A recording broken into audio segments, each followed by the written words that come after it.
Hey everybody, welcome back to Battle Ready Inc. So EX4 releasing next week. Very excited for this set. We've got some really cool new decks coming out in this new set. So I'm just kind of curious of where are they going to fall in the meta. The current meta is pretty strong right now. There's some very, very powerful decks. It's going to be very difficult for a new set to come in here that isn't a full set. So how is the side set going to match up with the current meta? Let's go ahead and get into this. Also, our featured memory marker this month is Balmon. So if you are loving Lugomon so far and all of his Evo lines and everything like that, this is going to be a must-have memory marker to pick up for the future, for when all of his Digimon and stuff drop, when his cards drop. You're going to absolutely want this little guy. He is by far one of the cutest Digimon I think I've ever seen. I love Lugomon. I love Balmon. I am here for this new deck. This is handmade out of clay, hand painted as well by my wife, Digimiyu. You can find this on her Etsy page, or you can find this as our reward this month for Patreon. So either one. And also, if you want to find all of her previous memory markers that we featured on the channel for her in the past, you can go to her Etsy page and she will have them there for you to check out. As well as she's updated a lot of her older memory markers that are a couple years old. She's gone back and updated them with new looks, so definitely go check them out. Also, if you guys are a fan of buying cards and singles online like I am, I recommend checking out cardtrader.com. I'll have a link in the description below that you can go and use to sign up. You'll instantly get a free $2 to use on cardtrader.com. It's a great website because if you use their Card Trader Zero program, what they do is they gather all the cards that you're buying at their warehouse, and then they ship them to you for a single shipping cost. It sucks when you have to pay more for the shipping than you do the cards themselves. That's when cardtrader.com comes in clutch. So just use my link, go sign up, and get yourself free $2 and go start buying some singles. All right, so I've went ahead, I've already structured it for you, so you guys can just follow along with us right here from the beginning. If you have any questions, hopefully I answer them for you as we go. Yeah, so right off the bat, you'll notice I have gone back and I've reintroduced the S tier. Our A tier was like crazy big, and the thing is, I still think the A tier decks are just as good as the S tier decks. The reason I went with the S tier though and put it back in there was because these are the decks that we actually get to see performing well in tournaments and things like that. So it's a little bit more than just my personal opinion. Like, these are the decks that actually kind of are doing stuff for real. That might just because they're played in such mass quantities, where some of these other decks, you know, they're played significantly less by comparison. So it is a lot harder for them to top because of that. That's just like how it is, you know, like not everyone can just pop off every single game for 9 rounds in a row. So I went ahead and reintroduced the S tier just to kind of get a little bit different. You can even consider maybe not S tier, but like A tier plus. Okay, that's like a better way to consider this, is A tier plus rather than S tier. But it would not like accept my name changes for some reason. I guess because I just updated an old one instead of recreating a new one. But either way, this is our new one, and you'll notice, yeah, the new decks did not make it into this top tier. Now, the new decks did make it into regular A tier. Some of them did. So I'm really happy about that. Again, though, A tier plus is just the decks that we actively see doing well. But I think they're just as good as these other A tiers. So right off the bat, we got Mervamon. This is the Cross Merva deck. I think this deck is insanely good. I've only piloted it like a few times, and every time I'm like, I feel dirty. Like, how is this fair? Like, let me just go Gravity Crush, Gravity Crush, Gravity Crush, Blinding Ray, play this out. Everything has Rush. I'm just going to go ham and win the game. Or it's like, oh, let me just slap down this Mervamon, bring out, you know, the blockers and things like that. And I'm like, I'm just sitting really good. It is what it is. I'm just in a really good position now. I've got all these blockers. My crackback next turn is going to be beyond anything you can control. So yeah, Merva I think is so good. After that, we got Hunters here. Hunters performing extremely well. A Reshiramon Superior Mode, great removal card right now in the game. Dodging so many effects, just kind of like Chaos Deck, where it just dodges so much protection and just like slide it underneath something. Like, let me go about my day. I'm only a level 5. I can Evo all the way up into the Superior Mode for free often, or like very little memory. Like, you have a memory fixer, and like a lot of your other tamers on field, you know, you're good. You can Evo up and reduce your Evo cost significantly and keep it on your turn. It's got, you know, access to stuff like Clockmon for the jamming, so even though it's only a level 5, it's okay. It's got what is it, old shop clock man, or watchmaker rather, giving security attack +1, security attack +1 with jamming, attack end of turn, attack again. You know, that's 4 checks off of a level 5 with jamming. That's really strong. And so yeah, very, very, very powerful deck for sure. It's got tons of consistency pieces and things like that, so it's just in a great position. Going after that, we got Red Hybrid here, which has been the deck that I've been piloting the most this format, really, really liking, and just it's solid. It's a solid deck. Now, is it taking a ton of first in large tournaments? No, it's taking first in a ton of small tournaments, and it's getting top 16 consistently every single tournament. So I think it's definitely a very, very formidable deck. It can just go so fast, so early. If you're not playing a deck that can like specifically counter this, you're gonna lose. Like, it's just too fast for you to keep up with, and it's, you know, it's got access to security attack +1 options and things like that. If your opponent hits that in security and their whole field gets that, you pretty much just shot yourself in the foot and you're just gonna lose. So yeah, crazy good. It's got really good built-in removal with the new Emperor. Just a good strong deck. Next is going to be the Black War Greymon. I'm still using the Gaiamon picture just because I like it, so you can kiss my butt. And then War Greymon here. Both of these decks are very, very similar. Like, the level 5s down is pretty much identical, the same deck. The only difference in both of these decks is basically just the megas. Even everything after the megas, like your tamers and your options and stuff like that, is the same stuff. The only difference is like your megas.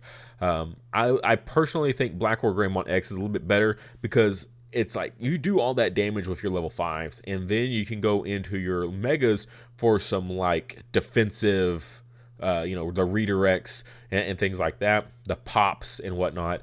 I often do all my damage with my level 5s, so something like a War Greymon X, they like to get their control at the end of their attack. If you attacked with your level 5s, then you can't attack with the War Greymon X.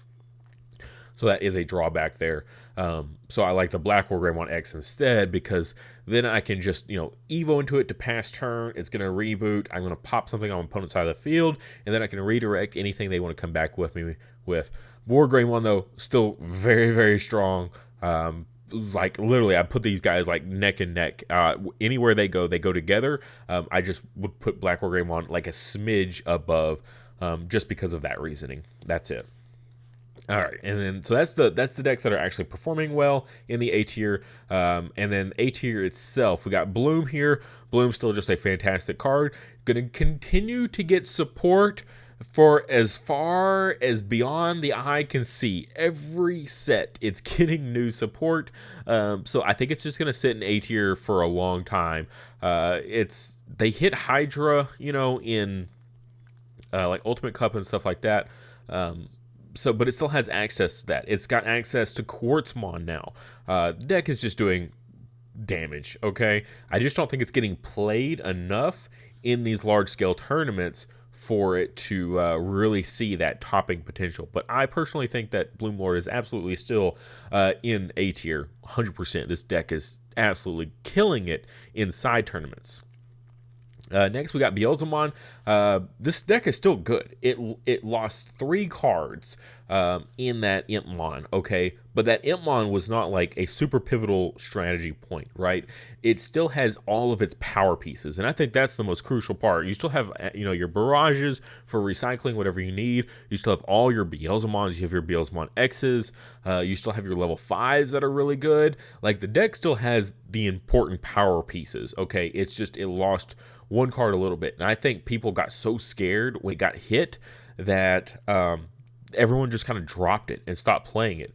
And honestly, a lot, I would say 80% of the player base playing that deck, out of the player base playing it, 80% of them jump to a new deck, and that's basically what they do is they jump to the next deck and the next deck and the next deck that's doing well, that's performing well.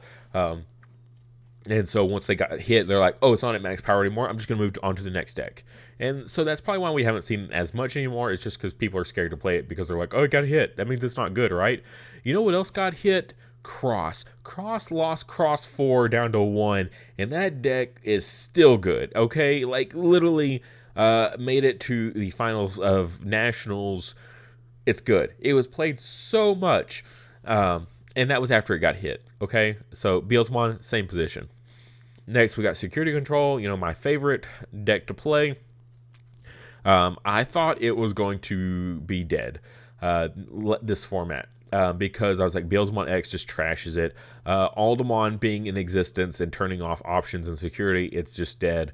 But was not the case. The recovery power alone, you don't necessarily have to worry about the bombs and security, but the recovery power alone for these decks was more than they could handle. Beelzemon milling itself out, but then not being able to close out the game and then just completely decking itself. Whenever I got my invite, okay, I played Security Control, this format, and at the very beginning of the format, and every game I won against Beelzemon was because they decked themselves.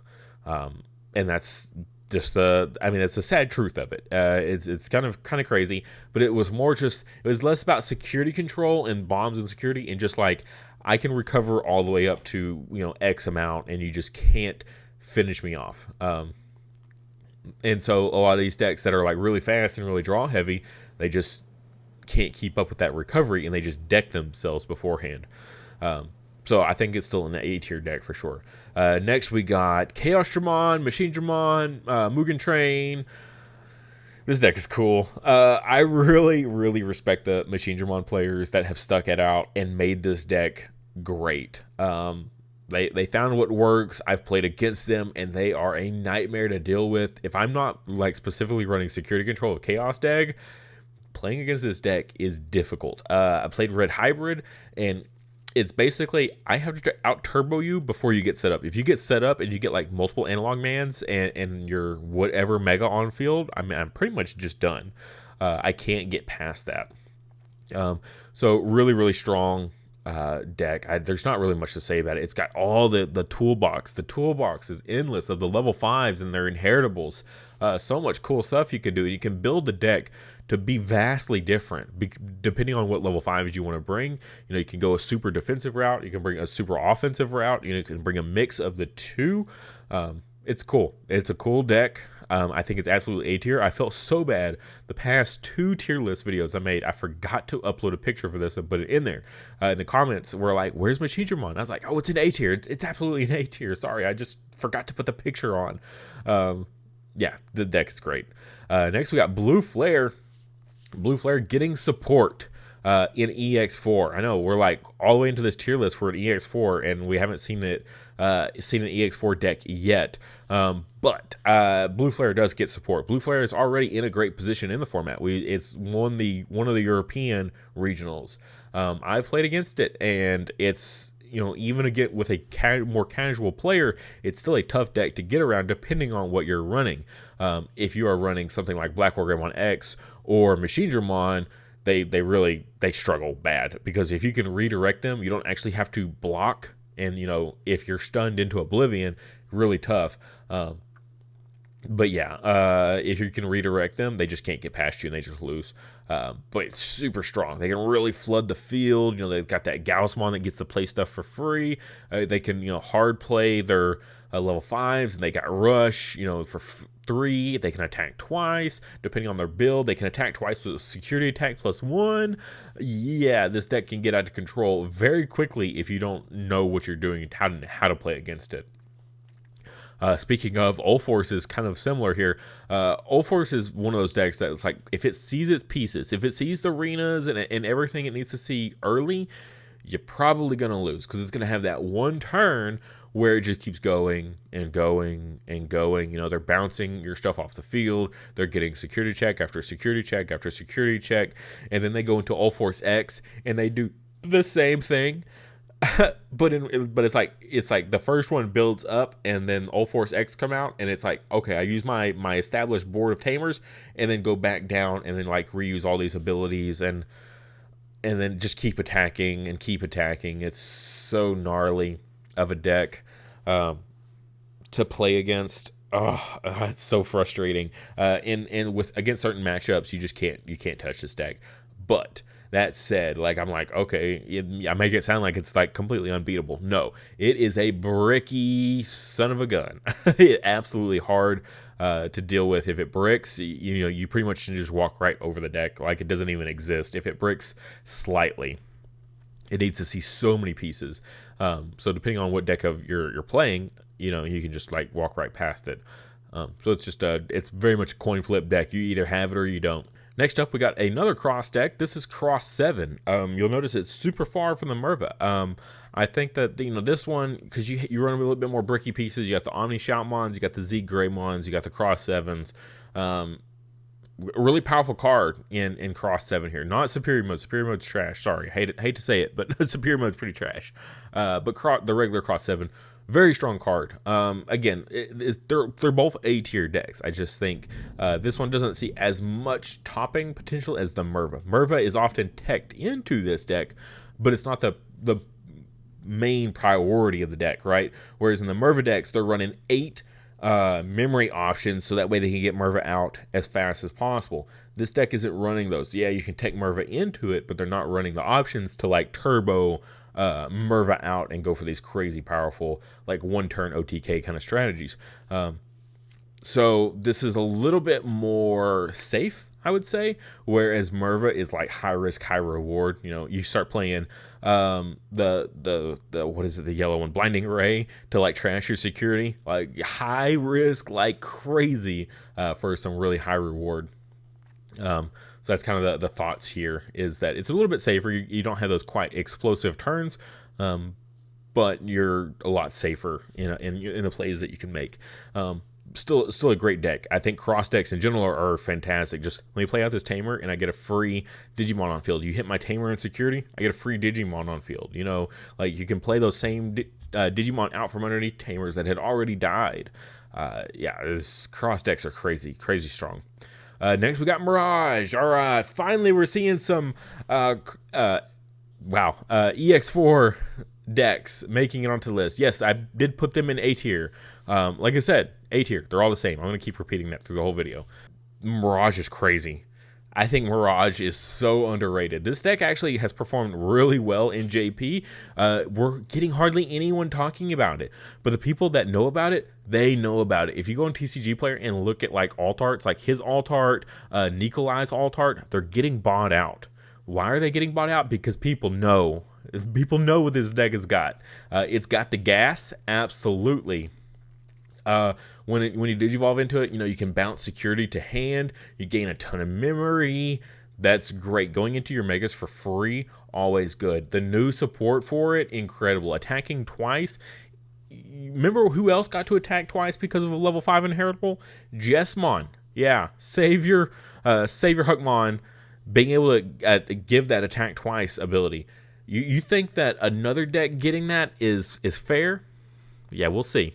We'll see when Mirage comes knocking on your door on what you think of the new level 5 that lets it attack twice. Well, we'll see where this deck falls. I think I've said enough. Yeah. Comparing it to Jessmon that had to get a card limited almost immediately after it came out. Come on now. Yeah. And getting the trash security for free and gain memory because of it. Yeah. Okay. Next we got Shine Greymon. We don't have burst mode yet. Yes, I have the ruin mode next to it as like a reminder.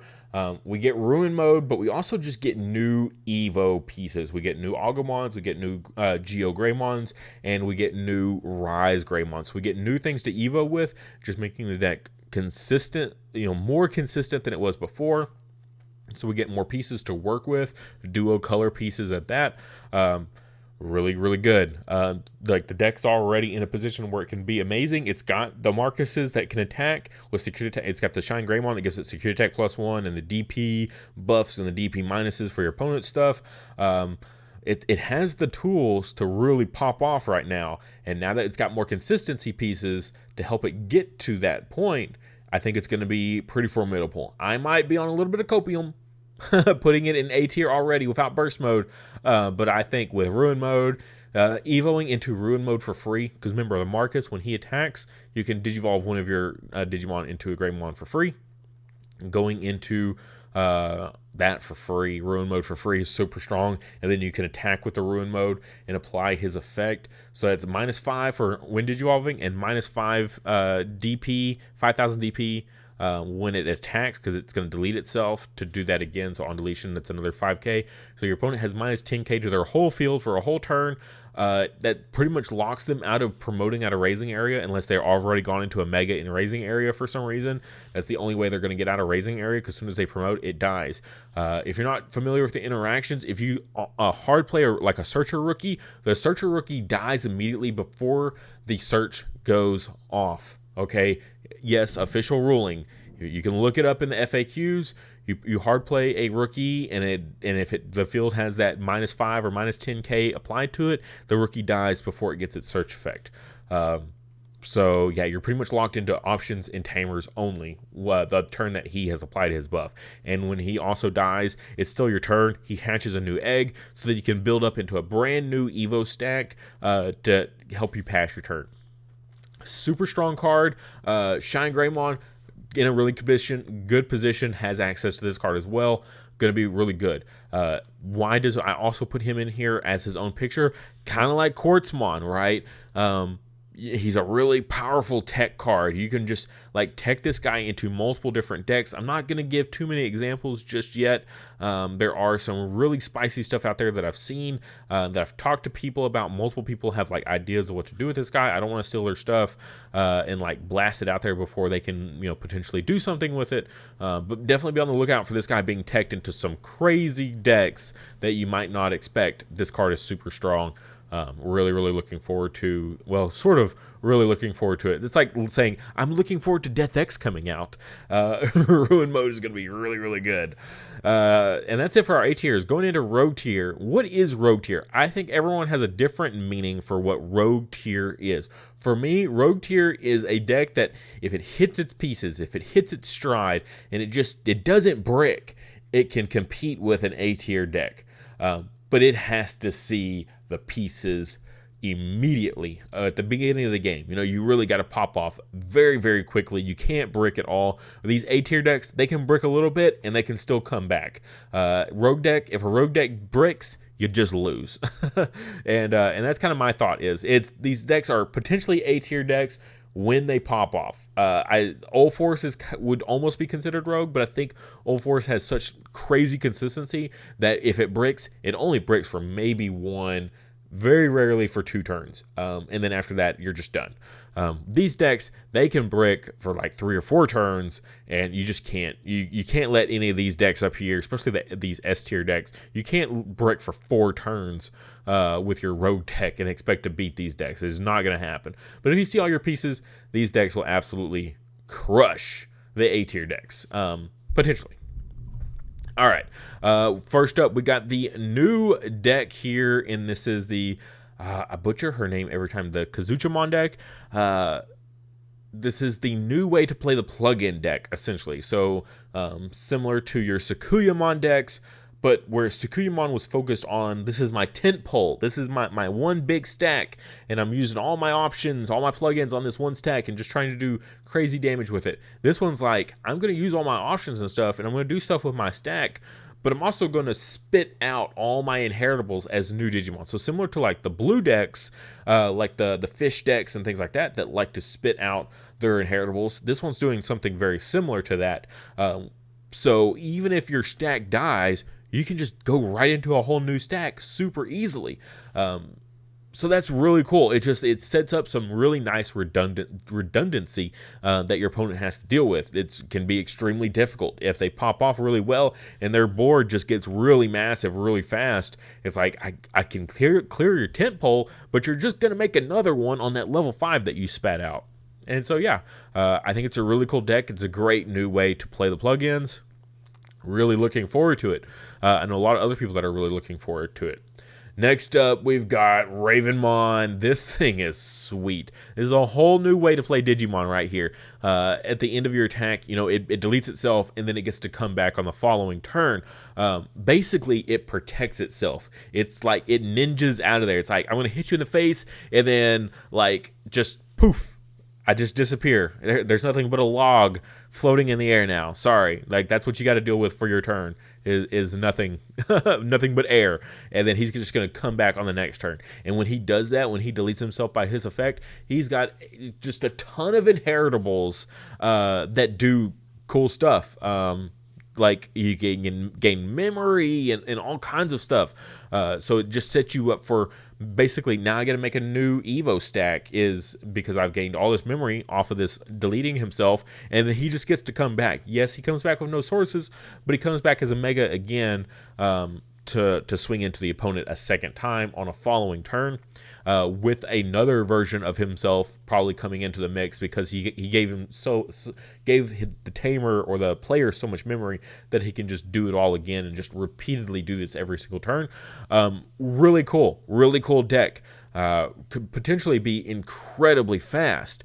My only thing is it has like no utility, right? You don't. I mean, it's purple, so you can run some cool options and stuff like that. That could be potentially good, but it has no utility built into the stack all that well. It is just a very, very fast, very aggro deck, and it looks sweet. The alt arts look sweet. The regular arts look sweet. So yeah, going to be a really fun one. Right off the bat, we got another one from EX4. We have the new Alter S deck. This thing is pretty cool. This is the deck that I want to play the most. I don't think it's going to be all that great. It is a bricky mess. You have to basically use all these abilities that will Evo for free or for reduced cost, right? So you start Evoing and you just start popping off like crazy and like just Evoing, stair-stepping up 2 Evo stacks, and they get to their Megas, and then the Megas DNA together into Alter S, and you have a stack that you have to go all the way onto your opponent's playmat because your stack is so big of 2 Megas fully kitted out, and then you have this really awesome Digimon that is kind of a glass cannon. If your opponent deletes it, it just gets put in security.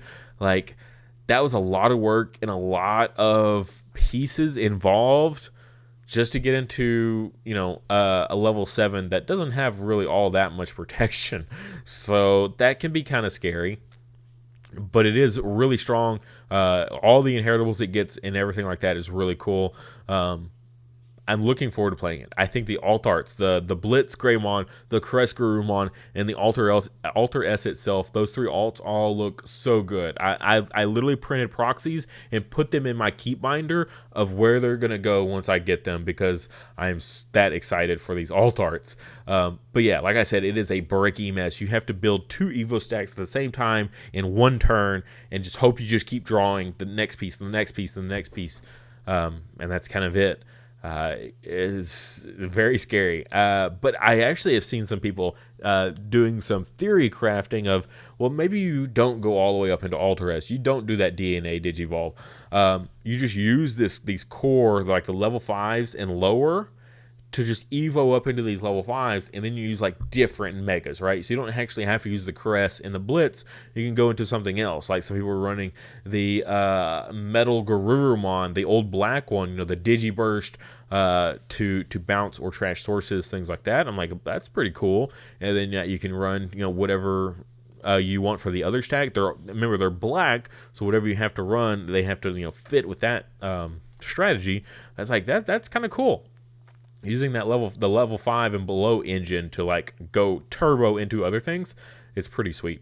So I think this deck has some really powerful pieces in it, and it can do some really powerful things. But it is very much high risk, high reward. If you just get the absolute craziest hands, and you can go all the way up into Alter S, immediately, like turn 2. Yeah, that's going to be really good. That's why it's like, I put it in rogue tier. It's like, if you see the pieces, yeah, you can crush these other decks, but it's very high risk, high reward. Next, we got the old Minerva deck here, which is, the one with the, I've already forgot the name of it. It's the 5-cost option that, you can delete something to play out of level 5 and whatnot. So you do that with the Cerberus engine, and you just kind of loop it over and over. And so it is very much a Cerberus Minerva loop deck. This deck, if it pops off, it pops off. It's hard to deal with. It's very, very fast, very strong deck, but it requires a little bit of trash setup, which sometimes can be a problem. But besides that, I think it's a really, really, really powerful deck when it pops off. You got to see those pieces early. Dorbic, same situation. This deck can absolutely crush you out of nowhere. It's either you win fast or you lose fast. And I like that kind of play style personally, depending on the tournament I'm playing in. I don't like to go grind to time every single round in a 9-round tournament. 9 hours straight with no breaks of playing Digimon. Brutal. You play Dorbic, you're going to get some breaks every single round. You're going to, your game's going to be over in like 15 minutes. Your opponent's going to crush you, or you're going to crush them if you see your pieces fast enough. And that's pretty much it. It's just an absolute beast fast deck. If you know how to play it, or if you've seen it played, you know what I'm talking about. Next, we got the new Imperial Digimon. Same thing. If you see your pieces early enough and you can really pop off, it can do a lot of damage. It can do a lot of damage really fast. The thing is, it has no protection. You do a lot of work to get up into that mega, and if your opponent, you hit into an option, a fly bullet, that's done. Like any kind of removal option, it has no protection. You just lose.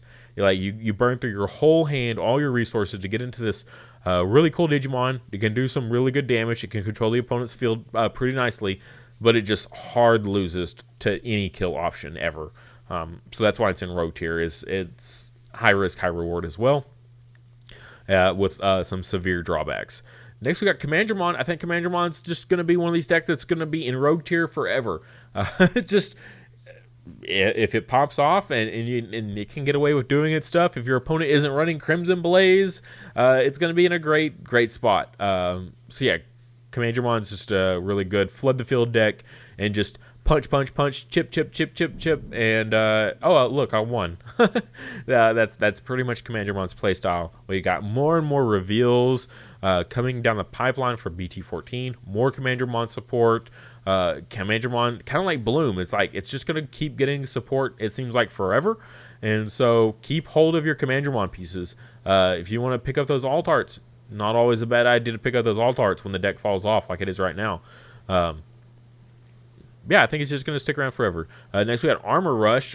Same thing, the Vmon Armor Rush. This deck can be extremely fast in the right formats.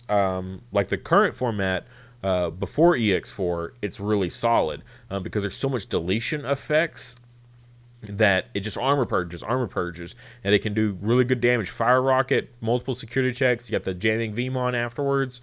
Really good. But in this next one, the reason I had to put it in rogue tier is because cards like this guy existing absolutely crushes armors. Like, armors cannot exist in a format with ruin mode, because ruin mode will absolutely ruin their day every single round, and they just basically can't play the game anymore, which is really unfortunate that a deck can be hard countered so bad. So I put it in rogue just because depending on the matchup, you're just going to get absolutely decimated. But yeah, I think it's still a good deck. In the right situations, it can pop off and clear any of these other ones for sure. Jesmon. I think Jesmon's still a strong deck. It's like not getting played hardly at all. Every once in a while, you'll see someone play it, and it's like, oh, look, they won. Like, why aren't more people playing this deck? People play it, they win with it. Maybe people are just tired of it. It is a little bit bricky. You have to run all those sister mons, so you kind of lose out on some utility like option cards and tamers and things like that. You're relying solely on your sister mons to back you up. But, you've got that protection. You've got the, what is it? One of the blocks that gives the option protection, the man, I haven't used that keyword in so long. But basically, it takes the hit for you, or Sister Mons will take the hit for you. You know, it's got all kinds of stuff. It can Evo. You got the on-play Sister Mons that lets it Evo, even if it's, you know, turn is passed and things like that. I think it's a strong deck. You're just not seeing it played enough. Dark Nightmon. I think Dark Nightmon's a solid rogue deck. Absolutely. It's got some really good potential. It's great for floaters. You know, you delete their stuff, they just bring stuff right from the trash right back onto the field. It's really hard to like deal with it repeatedly, but it does like hard lose in certain matchups, like just thinking right off the bat, Blue Flare, Mugen Train, Black War X, you know, stuff like that. Like, hey, what can it do against those decks? There's not really much it can do. It just like hard loses in those matchups. But it's still a solid deck. It continues to get support. It's getting support in EX4. It's getting a new access to a new mega that it can use, new options as well.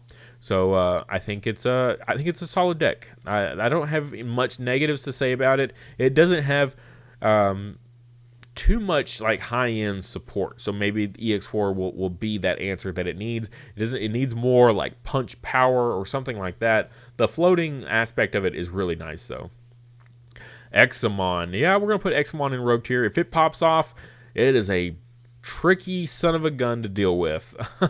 Once it gets set up with like double Examon or just its gnarly combos as my house shakes apart from Thunder, it's a hard deck to deal with, absolutely. In certain situations against certain decks, certain decks just lose to it. It just takes time to set up. It can take quite a bit of time to get 2 stacks to DNA into it. Thankfully, it can DNA with 2 level 5s, but it still does take time. You got to see those pieces, and then to get 2 on board, even longer to get that situation going.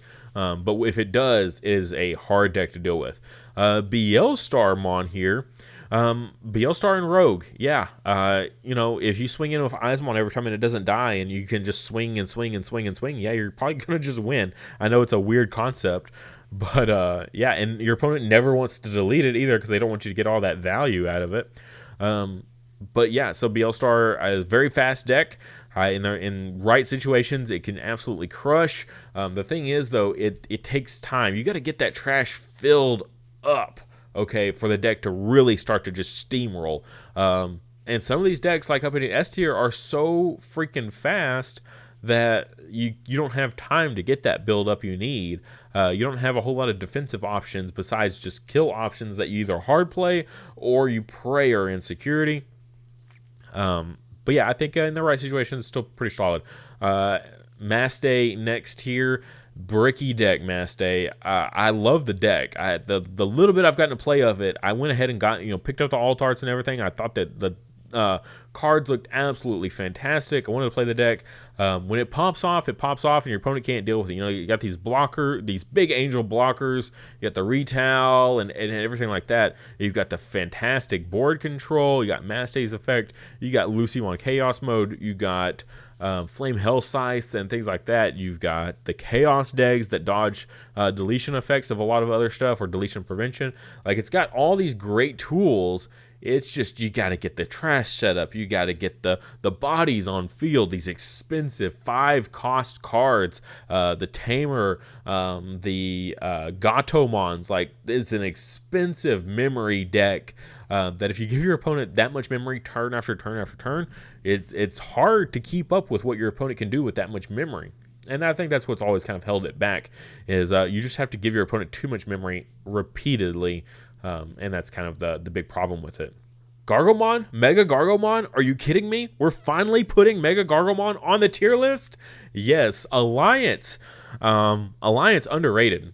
Absolutely. With the new Henry and Susie Duo Tamer, you get to play out your Lotmons or Terriermons for free. They can't attack or Digivolve, but what they can do is they can use the Alliance, you suspend them, you get their DP, and you get security attack +1 to your big stacks, and your big stacks go in and do a bunch of damage. You know, you got your piercing, you're a green deck, so you're going to be massive DP, you've got piercing, you're going to have security attack bonuses now very easily with Alliance. I think the deck has potential in the right situations. I don't know the build. I don't know a good build yet that's going to really compete. But just like looking at the pieces, right? The pieces of the puzzle right now at a just holding it out. I'm like, yes, Alliance. We've got piercing. We've got great potential stuff going on here. We've got alternate megas. You got the Cherubimon, the 2 different Cherubimons you can run in it. The deck has really powerful potential. It's just a matter of figuring it out. And I'm going to keep it in Rogue tier for now. There's so much potential with this deck. It's unreal. I think someone's just going to have to really play around with it a good bit to see what's going to do to make it work. All right, now unfortunately we're getting down into the stuff that doesn't perform out all that well. In Ultimate Cup, these decks, or a couple of these decks, are actually pretty predominantly played in Ultimate Cup. In actual tournaments, unfortunately not, because they're very mono heavy. First, we got the Vimmon here. Kind of bricky. The payoff is decent. The mega that you get into is pretty good, but not like amazing at what it does. Jeez Louise. It's just, I don't know what else to say. It's got some really powerful stuff going on, but it takes time. It takes time to get that build up, and again, you don't have time in this game. This game is too evolved so far that it's too fast that some of these decks are just too slow and they can't keep up. And next we got Bagra. Bagra's kind of the same thing. You got to get, it's kind of like Hunters. You got to get that build up, but you don't necessarily get that free play. I don't get to play out Tamers for free and things like that like Hunters does. So, you have to hard play stuff. And if your opponent deletes your Tamers, it's really hard to come back. You only pretty much have 1 Tamer on field at a time. And getting up into building up into these big stacks, it can be really tricky. I think it's Tamer, though, is what keeps it on the board. The reason I don't just remove it entirely is that Tamer of when stuff gets saved underneath it, you draw a card, you gain memory, like in the middle of your opponent's turn. That is really, really strong. And if you have multiples of those Tamers in play, I mean, you can like almost end your opponent's turn constantly. It's got access to retail, things like that. It's a pretty good deck still. Quartzmon as in the rivals Hunter deck, right? So you're talking the green, yellow. What's the other color? Oh, it's just green, yellow, purple, right? I don't think it's that great because of Quartzmon is fantastic, but the pieces that like turbo into it are okay. I think the other Hunters deck is just better. The other Hunters deck can also play Quartzmon. It's just not a Quartzmon focused deck like this one is. And Quartzmon, while a strong card, if your opponent has an out for it, you put all that work into it and it just dies, feels kind of bad. It has no protection or anything like that. Not that it needs it because it's such a strong card. I would hate for it to have protection. But yeah, if your opponent kills it, you just lose. Next, we got Gallantmon. Poor Gallantmon. I really thought that this was going to be its format. It had tons of new pieces that came out in BT12, and it just did not perform all that well, unfortunately. Really sad. I thought with Beelzemon, it was going to be in a good position to really capitalize on Beelzemon, like trashing stuff. It just doesn't get enough, I want to say like free plays, right? All these other decks are getting, I got to play my Tamer out for free. I like, it gets that as well. But sometimes it's like the bait, right? Oh, I got to Evo my Growlmon. I don't want to promote it my rookie and Evo my Growlmon and get that. Like, what do you do on those opening turns? It's really, really awkward. It is what it is. The new purple red or red purple black War Growlmon is the thing that's keeping this on the field right now, is because it's so strong. It can win games outright with the Crimson mode here. Trash all that security and then just swing for game. Kind of like Omnimon X, right? It's kind of this very similar strategy, but it can't do that it can't Evo mid attack like that. You have to, thankfully you have Blitz, but hopefully you haven't already used your Blitz and things like that. It can just be really awkward. So unfortunately it's going to just sit here in a beat here. I don't want to pull it off though. I think it still has really good potential here. It can punch up in a rogue tier really easily. I think just punching up into these higher index is really difficult. And again, in Ultimate Cup, it's really strong because it's very mono heavy. It only needs to run reds. And some of these other decks, they're very much like insistent on needing to run multiple colors. And then C tier, these are our recent ban list hit these decks so hard in the face that they have pretty much just flattened like a pancake on the ground. Grandest lost access to Grand Kawaga, so you don't get that Digiburst for security attack +2 anymore to just like go ham and swing for game. And that's like the whole point of the deck is to basically do that. So losing out on that is really, really big bummer. Yes, there are other Grand Kawagamons that you can run instead, but they're not quite as good. The deck can still perform. Again, I'm leaving it on the list for now. But once the deck hits C tier, it's only a matter of time before it falls off entirely. If something doesn't get found out that can make it continue to do decently. Right now, no one's even giving it the time of day to even attempt to run it. It's very similar for Metal Garurumon X here. Is it lost access to that level 5. That level 5 that I got to swing, get a check, unsuspend, and then I can swing again, Evo into my level 5 X. It unsuspends. Security attack +1. That card was so good for this deck. I mean, just that security attack +1 inheritable, the multiple swings. The card was stupid strong. So losing out on access to that really, really hampering this deck. But also the deck was already kind of in a bad position even before that. I don't even think that the hit was that warranted. I think it was more of a future proofing because of what was coming out in JP. It needed to get hit before those cards came out. But in our active format for English, with what we had available, I don't think it was that necessary, especially with decks like Beelzemon. It has no option protection.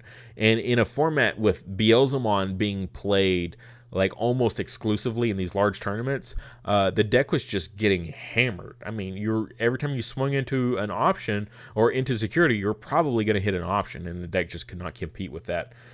So I think that's what held it back a lot. And but yeah, that's gonna kind of wrap us up here, unfortunately. Closing it out with a sad note of these two decks that used to be really predominant, but I think people were just kind of tired of them in general, though. So I kind of feel it was kind of warranted in a way. But then you look up here and you still see Black War Greymon X and stuff. Granted, these decks haven't been predominantly number one as much as for as long as these guys had been. So I balances out a little bit. I think the one people are tired of seeing all the time is this guy right here. At least I feel like that as the person that plays it. It doesn't cohere with how Digimon is supposed to be played. It's either you evo up into Digimon Digivolve, right, which is what you're supposed to do, or you're playing something like Commandramon, which makes sense to flood the field with lots of bodies with Commandramon. But security control is just like, I just recover and just put bombs in my security. But there are other yellow decks. It's like, I can recover, but I'm also doing things on the field with my Digimon. I'm evoing up into a Mega. Like, actually evoing all the way up with, like, Seraphimons and Angemons and things like that. And then attacking with my tentpole piece. Yes, I got some evos I got some recoveries along the way, but that's like a side thing. I'm just trying to get into a Mega. Like, that's how yellow's supposed to be played. Not quite like what security control is. But that's going to do it. I know this video is really long. These tier lists end up being that way. Hope you guys enjoyed. If you made it all the way here, you are a champion. I absolutely love it.